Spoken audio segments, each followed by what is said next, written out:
welcome back. I decided to do another video about the second part of episode 5, where we go with Avery to the farm to see his perspective on what's going on with Julius and his little body snatcher crop baby. So let's go to Avery here. Avery hasn't wronged you, and right now, and that's as good enough a reason as any to trust someone. I went to Avery. Let's do it. You arrived just outside the diner, breathless and panicked. And you just happen to catch Avery as they're slipping out the front door. Whoa, hey! You look like you got the devil chasing you. It's alright, nothing's after you. Not as far as I can tell. What's got you rushing out here so early? Just excited to see me? Let's tell them everything. You try to take a few deep breaths and stutter out the story of your strange morning. Avery nods along, their eyes widening as you describe everything you saw on the estate. Waking up on the dusty floor, the long dusty hallways full of your family's secrets, and the cell. What the hell? Holy shit. That's who I was when the ghost possessed me. Whoever was in that room. That's crazy. Charlie must have met him. That was what, like the 40s? 50s? And Wayne said he was in there? Which means that your family's been stuffing people in there for decades. You haven't let Tabitha know you know, right? No, I came right to you. Well, really? Me? Sorry, don't mean to sound surprised. I'm just glad. But we're not talking about me, we're talking about your cousin, who is not looking the most innocent right now, at least as far as I can see it. I mean, all this has just been sitting around in her house for her whole life, and she never saw any of it? She never went looking? And the way Stella tells it, she's been doing plenty of her own enforcing when it comes to keeping people out of there. I'm just saying, it kind of sounds like she was keeping a secret. Which means she knew about the secret.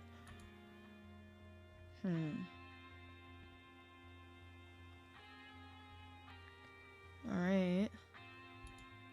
So what if she knows? That doesn't mean we know what she thinks about all of it. We can make guesses, though. Personally, I don't like when somebody lies to me. Best case scenario, she just doesn't want to mess up her family's legacy. Worst case scenario, it could be pretty bad. That's all I'm saying. But look, clearly you came here because some part of you is doubtful enough that you don't feel like talking to her alone, so you don't have to. Whatever you want to do, I'll do it with you. Though, you did catch me at a bit of a bad time. Got a call from Julius about some plant emergency he needs my help with, and I promised I'd go up there right away since he's not really the kind of guy who asks for help. It means it must be pretty serious. I'm sure he wouldn't say no to an extra pair of hands for whatever he's got going on. Winnie's letting me borrow her car, so I can get you wherever you want to go afterwards. I could even help you skip town if that's what you want to do. I've got some friends in Charlotte who would put you up. They surprise you by leaning in, wrapping you up in a strong embrace, holding you tight against them. They smell like Winnie's biscuits, the warmth clinging to their clothes. It doesn't last long enough. Before you know it, they're pulling away, patting you reassuringly on the shoulder. You've got options, Fave. Okay. Let's talk about the booby traps. The cops yesterday seemed spooked about going to his place, on account of all the booby traps. Don't worry, he showed me where they all are. And hey, once you're on the other side of them, it'll be real hard for anyone to come after you. So, you coming? Let's go. Okay, well, I guess as long as we go together. That's a spirit. Nothing can be too bad if you're going through it with a friend. Still no romance lock-in. Winnie's van's parked out back. Well, let's get going. You and Avery get into their aunt's battered van, its tailpipe sputtering exhaust as it propels you towards Julius Tremaine's farm. As the trees part, the woods thinning and giving way to messy patches of scraggly end-season garden vegetables, you feel something familiar. It's weaker than the others you felt, as if it's only just begun to stir.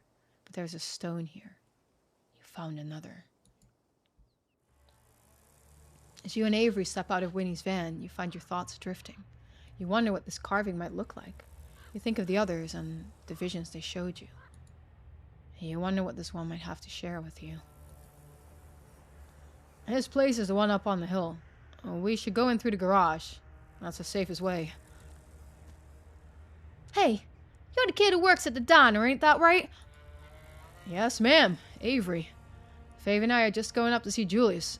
Don't mind us. We'll stay out of your hair. Oh, so this is Fave. I'm Irma Callaway, Duke's wife. The police said you was there when it happened. Don't tell me any details. I don't want to hear them. And that ain't what I stopped you two for anyway. Either of you seen Bo this morning? Bo? No, I don't think so. He hasn't come by the diner or anything. I don't see him in there much, though, so that doesn't mean he's not around. Yeah, he prefers his mama's cooking. You two are heading up to see Julius? Seeing Bo may have had a similar notion. Said something to that effect last night over supper, since he got it in his head that Mr. Tremaine stole that big pumpkin he was growing with his daddy. I didn't think he meant it. He's always been a good boy. Never started no fights or nothing. Figured he'd wait to get the police and handle things. But now I'm worried he got sick of waiting. If you two see him in there, you send him home, right? Tell him that pumpkin ain't worth breaking no laws over, all right? Well do, Mrs. Callaway. So in this file, Duke's dead, so it's really only her and Bo. I hope you've been holding up all right this week, ma'am. Sorry for your loss. Ain't been easy. I know there's a lot we'll have to figure out about how we'll get by without him, but there's too much nonsense going on to think much about it right now. If you need any help this week, I bet I could get Winnie to give you two some free meals at the diner. I suppose that'd be awful nice of her. Can't say I have much to say about it just now, considering what's going on with Bo at the moment and all. Free biscuits don't mean much while my boy is still missing, if you can pardon my bluntness. Okay. And there's another stone here. I can feel it. Bad things keep happening around those. Really? There are more of them? I wonder if that means we're in for a repeat of that whole ghost thing. Ghost? What are you two talking about? There was a stone in the library that had a ghost haunting it. Fave's saying there's another one here. I'm not one for that kind of superstition, but what you're saying is that there's something dangerous out here, is that right? More dangerous than the usual Tremaine nonsense? Am I? Ma'am, have you been seeing anything weird and unexplainable around here lately? Like, supernatural? There's them things in the brush. You see 'em, don't you? Them pale, lumpy things? Those have been all over town this week. I think they're supposed to be an omen or something. Don't need to be an omen. They already brought enough trouble on their own. Can't say I've had much time for noticing anything else that might be strange around here. My mind's been, occupied. And what's this Julius guy like? Should I be worried? Yeah, you should. You step wrong on his property, and you might lose a foot. Or worse. Oh, yeah. I know all about that. You just have to avoid the porch and the back door, and also be careful around the patch of grass next to the garage, and then there's that stuff inside, but that's easy to spot once you know what you're looking for. We should be good. I feel like he cultivates his whole reputation as a surly old dude who hates everybody, but at this point, I think it's all for show. He's always struck me as just, kind of lonely. Plus, he leaves a tip every time, so he can't be that bad, If that's your opinion, then whatever face he puts on down at the diner every day is not the Julius Tremaine I've had as a neighbor ever since marrying into this Callaway clan. He's a bitter old man who drives off anybody and everybody, always starting problems just for the sake of having something to fuss about. That's what he's gone and done now. If Bo is right and he's the reason that big pumpkin went missing, what a thing to have done after what's happened to our family. That's a man whose only love in life is hurting other people. There are ditchlings here. I see you've shot at least a couple. Ditchlings? There's a name for them things? I've kind of gotten used to them at this point. Is that bad? Wish I had that kind of luxury.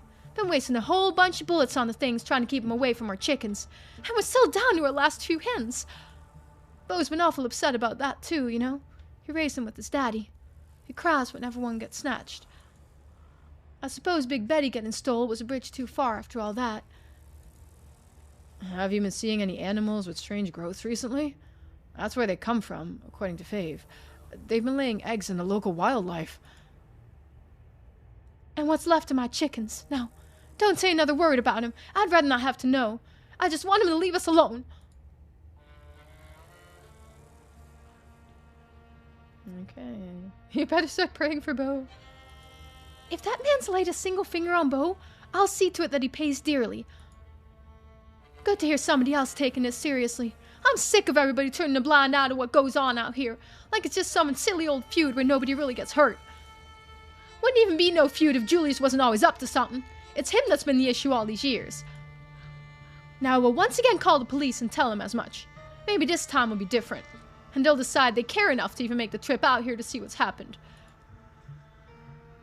Irma casts one last furtive glance up towards the farmhouse on the hill.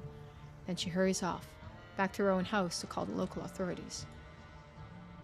Fave, you're not really planning on doing anything violent, are you? Even if it turns out he did something bad? Never mind. We don't have to worry about hypotheticals. Let's just head over before the cops show up to stop us. That feels right. Something's tugging at you. The pull growing stronger the longer you wait. The sooner you're in the farmhouse, the better. Avery slips under the rusted metal door of the half-open garage, and you follow, clumsy with eagerness as the stone pulls you forward. Wait, careful, there's a... You trip over something as you try to straighten back up. The air suddenly split with a cacophony of aluminum, the sound of the door crashing to the ground behind you, sealing you both off from the outside world. Tripwire.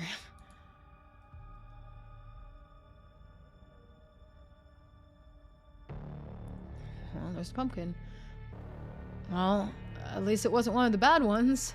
You're still in one piece. Julius can let us out when we're done. As the dust settles and your eyes finally adjust to the dark garage, your eyes fall on something unusual nestled in the mess of the untidy space. Something strange and organic, and large. The gutted corpse of Big Betty, the biggest pumpkin you've ever seen. Her stringy orange intestines trail off from inside her slowly drying cavity, leading through the open door and into the old farmhouse. You want to follow the trail. It's leading you inside, closer to what you're looking for. But you at least have enough patience that you can wait for Avery to lead you safely forward. No need to set off any more of Julius's traps. Hey, what exactly did Julius call you about again? Something to do with plants, though it kind of looks like I'm too late. I don't think the pumpkin's gonna pull through. Not that he mentioned a pumpkin anyway, but who knows. There was some weird noise in the background that made him a little hard to make out, like a cat or something. I might have just missed it.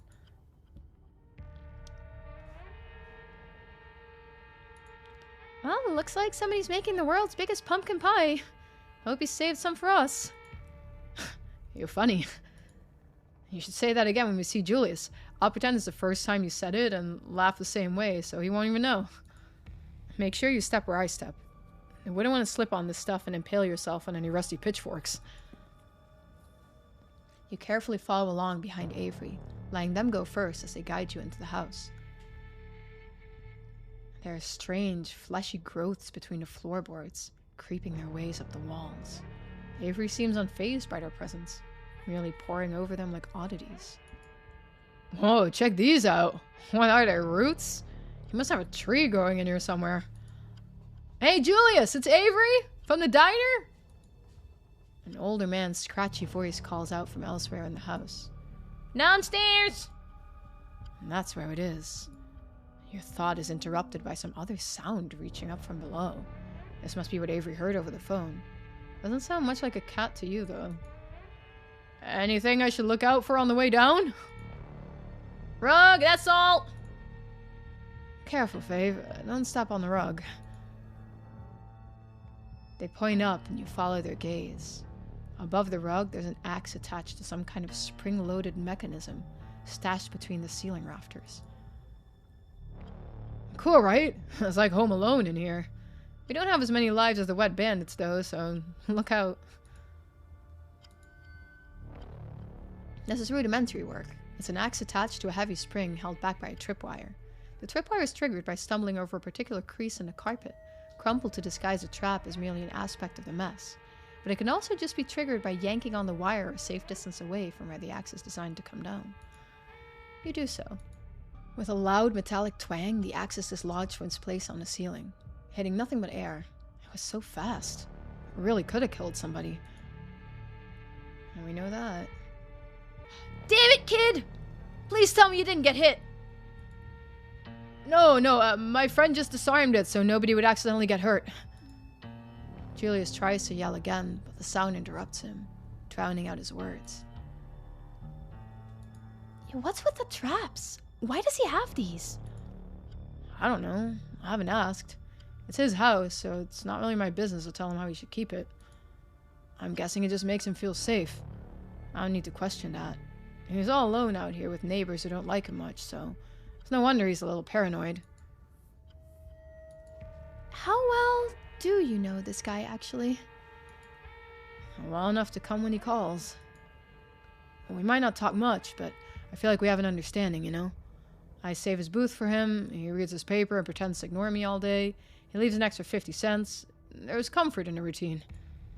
I do yard work for him sometimes too, and it's the same thing. I trim back the brush, he gives me a Coke, I try to talk to him while I drink the Coke, he gives one-worded responses, then asks me to do something else. It's predictable. Safe. Except for the bear traps, but he always warns me about those.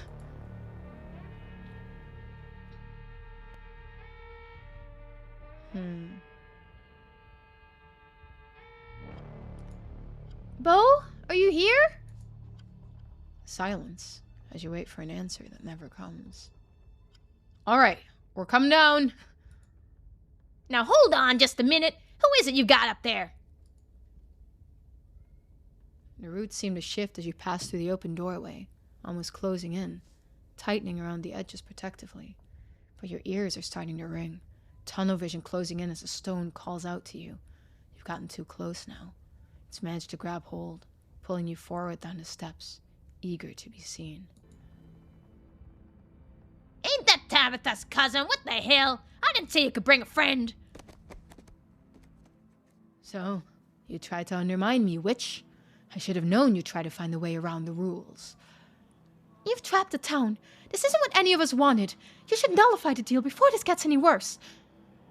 It's just unhappy. I didn't think something like that would be so opinionated. But I have a plan to placate it. If it wants a less broken body, it can have one. Then we'll see if it still feels cheated enough to hold a grudge.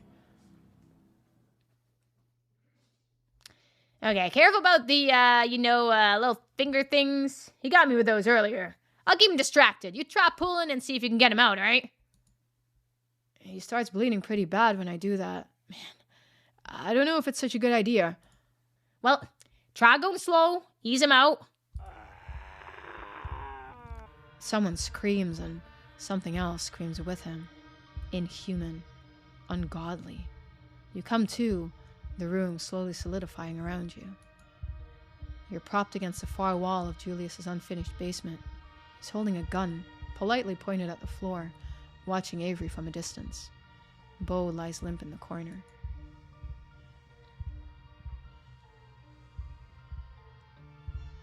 There's something attached to his chest, the source of the awful noise. It stutters with pained inhalations, matching Bo's unsteady breaths. If we're looking at this like Junior here's a plant, which I guess he is, he's clearly got enough roots dug in that it just shreds Bo if we try yank him out, and Junior doesn't seem to like it much either.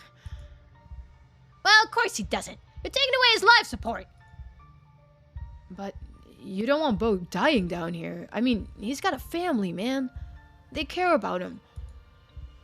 I know it. As much as I hate the Callaways, I don't want my boy coming into the world with this on his conscience. That was the whole reason I got you down here. I thought you'd have some kind of, smart-ass solution or something. Trimming the roots just made him dig deeper, and pulling seems to just be killing Bo faster. Yeah, he's as stubborn as his daddy, that's for sure. And he's scared, too. He's getting defensive, trying to protect himself. But I won't give up. You want help? I'll try to help. Maybe there's something else he can eat. Fave, hey, you made it! Julius startles, straightening up, gripping his gun tighter as the attention in the room falls on you.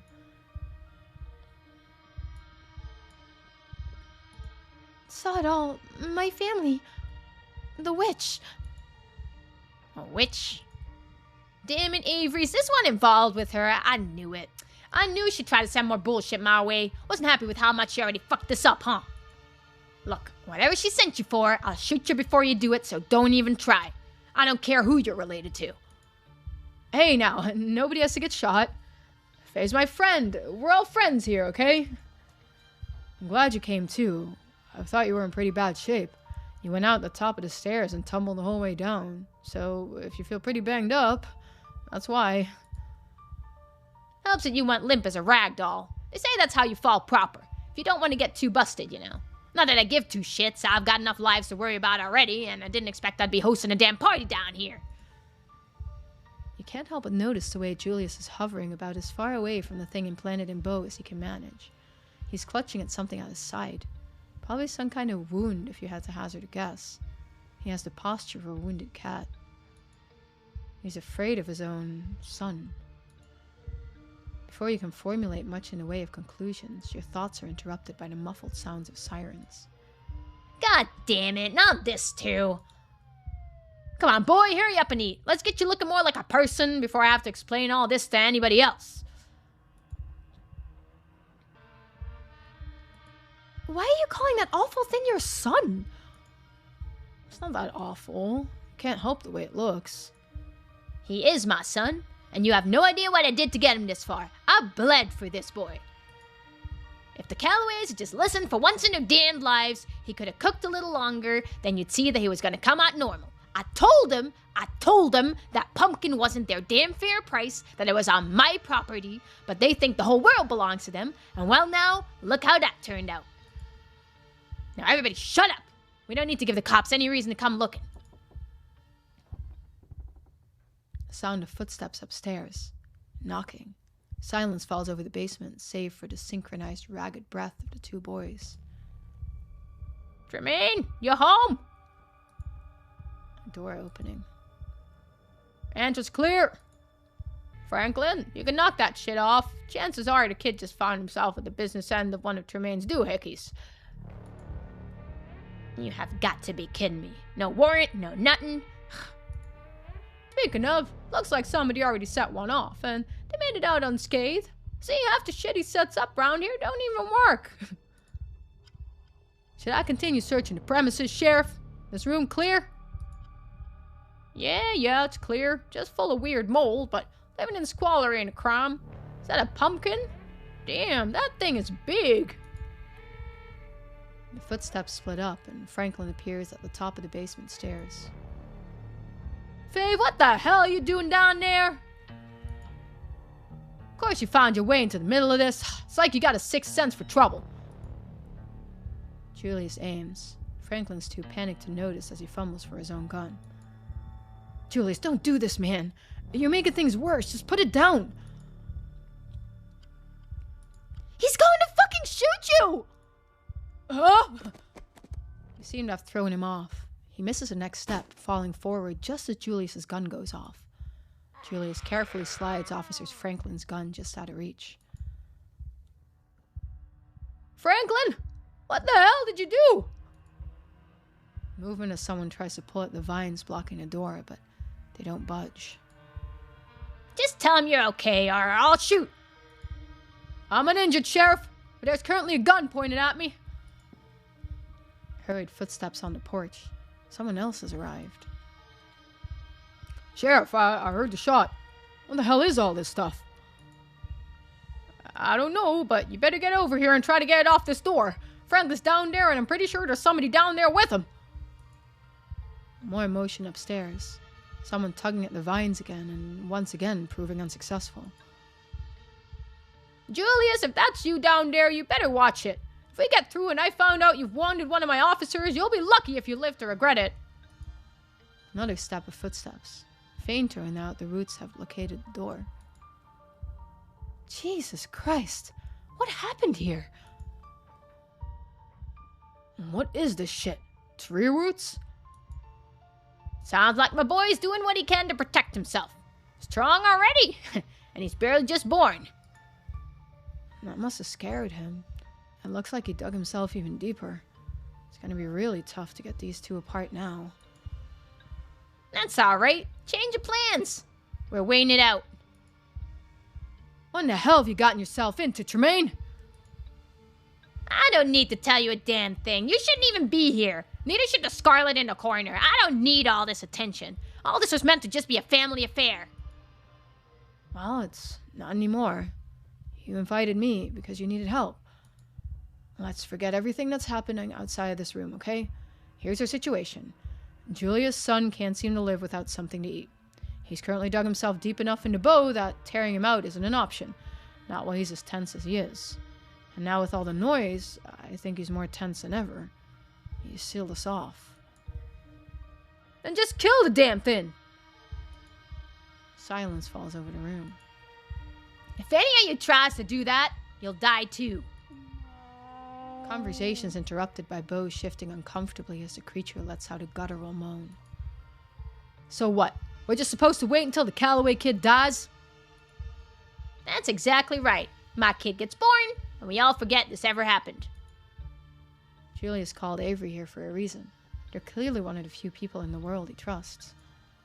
Listen, clearly you need something, right? You woke up talking about the witch? You want to know where she is? Well, I can tell you how to find her. If none of you does anything stupid, then I'll tell you what I know. Sounds fair? Avery, Julius called you here. Just you? Out of everyone in town? Yeah, he did. I guess he feels like we're pretty close. I never said that. Don't put words in my mouth. I just know you're good with plants. That garden of yours is always happy. And I think my boy's still a plant, technically. Though, kinda hope he grows out of that. Julius, why did you really call Avery? I think you know even a plant expert would have a hard time with this. None of your fucking business. What if I want to know? Fine. You're always polite. Served coffee with a smile, no complaints. Saved a corner booth for me the way I like. Just felt like you spared more than a passing thought my way. And that counts for a lot when you're somebody like me who don't talk to no one. Oh, and I always kind of thought you might have hated me. I get some of that from older people around here, and the miners. If it weren't for Winnie, I know it would be worse. I try to ignore it. I know I don't exactly blend in. Neither do I. Guess I figured that meant we had more in common than not. Bo squirms, moaning in pain. Conversation pauses. It's looking worse. Quit on to bore you like that. I can tell you want to jump in and do something stupid. Never should have called you up here. It's a family issue, should have been solved within the family. But you didn't call family to help you. You called me. You've got to stop this thing before it kills Bo. But it hasn't even had a chance yet. It doesn't know anything. It has no idea what it's doing is wrong. Kid, don't bother. The man heaves a sigh, heavy with finality. Look at him. It ain't right. This ain't how a person's meant to be brought into the world. I should have known better the first time that damn witch told me to bleed for it. That's not how God meant for things to be made. It's no wonder what came out's like some kind of demon. It might not be. I know there's some other way we can fix this without anybody having to die. I know we can. That's right. No person here has to die because that thing, it ain't a person. And at the end of the day, I don't need it anyway. You're right, kid. When I was in a pinch, I didn't call nobody else. No cousins, no nothing. I called you. Figure that means I didn't need to make myself a family out of dirt and blood after all. Julius crosses the room, kneeling to pick up the garden shears by Bo's feet. The thing tries to reach out to him with a translucent hand, crying out for comfort that won't come. I'm sorry, boy. Julius, wait! He stabs the creature in its unnaturally soft skull. Bo's stolen blood oozes out from its orifices in a coagulated sludge. It emits one last wretched gurgle, and then... The vines blocking the door slacken. The house groans unnaturally, straining under the weight of the dying meat of the creature's womb. The faucet in the corner of the room, finally unclogged, bursts to life and water pours out onto the dirt floor. You want to contact the witch? Well, here she comes. The water's how I do it. Spring water is like her internet.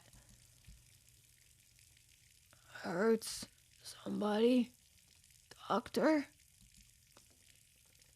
Your hands are wet. The water's spreading, pooling around you, making the floor slippery with mud. Dr. Kelly rushes down the now unblocked stairs, her eyes wide with horror at the scene in the basement. What the hell happened down here? Bo, can you hear me? Uh-huh. Am I getting a checkup? I'd better make some calls. Everyone stay with me! Am I hallucinating? Do you guys see this water? The water's suddenly much higher. It rises up past your ankles. What are you talking about? There ain't no water. But there is. You just can't seem to see it. Not that it matters. Because his words are swallowed by the flood. Okay, so this is where it transitions into Kanika and Sybil's part. But this is how you, so I'll show you guys what we're doing. This is Talk to Animals Street Smart. So this is still an old save with Street Smart. So I haven't used any of these saves yet. So if you go to the newer version of the game, like you start a new story now, then this is going to be your Keen Eye save, and your Street Smart is going to be your Mind save. So this is how you can make sure that all the cops are alive. Make sure to disable the trap with Street Smart so that Hugsby doesn't get axed in the face and they can hunt you down for the rest of your playthrough. Thank you guys for watching. I hope you liked Avery's little route, and let me know what your playthroughs are and what your favorite game state is so far. Thanks for watching. Bye.